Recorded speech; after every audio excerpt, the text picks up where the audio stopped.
Séquence 4. Contrôler la performance énergétique. Alors comment contrôler la performance énergétique? Nous avons à notre disposition 3 modes de contrôle.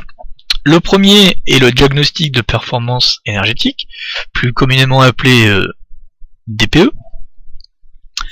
Cela concerne plutôt les logements anciens pour la vente ou pour la location.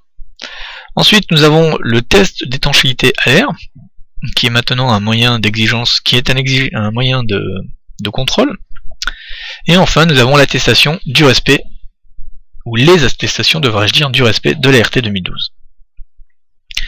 Alors tout d'abord, le diagnostic de performance énergétique. Son affichage maintenant est obligatoire au niveau des consommations lors d'une vente ou d'une location depuis 2007. Alors, nous avons ici en fait une grille qui nous permet de pointer, de cibler en fait les consommations d'énergie primaire de notre logement. Et comme pour les frigos ou les appareils électriques, nous avons un ordre, un classement alphabétique de la lettre A à la lettre G. Nous retrouvons ici les valeurs numériques du CEP, de la consommation d'énergie primaire, et bien entendu du logement le plus énergivore au logement le plus économe, et nous retrouvons ici notre fameux seuil des 50 kWh d'énergie primaire par mètre carré par an.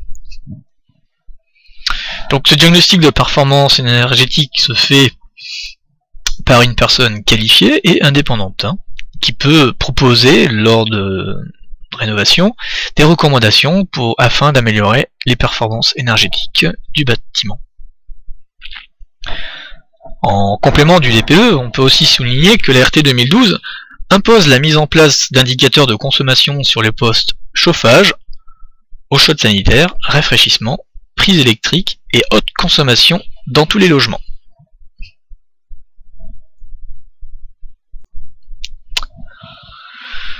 Maintenant, attardons-nous au test d'étanchéité à l'air.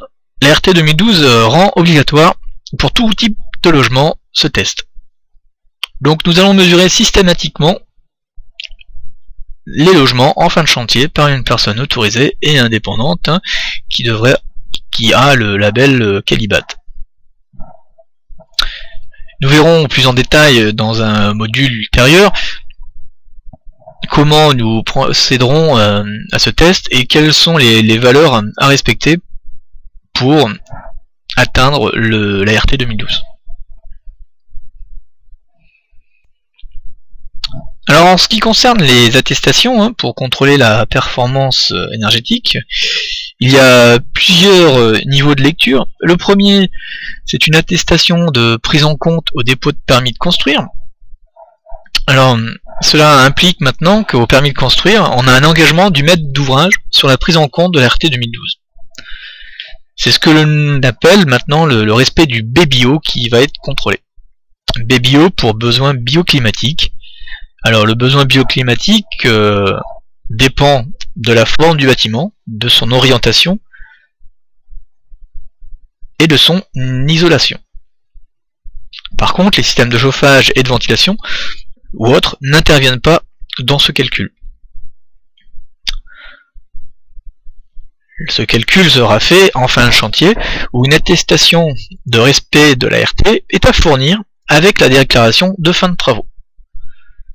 Nous aurons donc à ce moment le calcul thermique complet ainsi que le test d'étanchéité à l'air.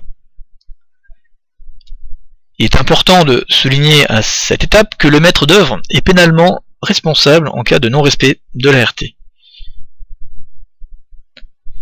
Troisièmement, l'attestation de prise en compte de la réglementation acoustique s'adresse particulièrement aux logements collectifs ou maisons groupées construits à proximité de voies bruyantes. Donc il est bien important de souligner le renforcement des responsabilités de la maîtrise d'œuvre.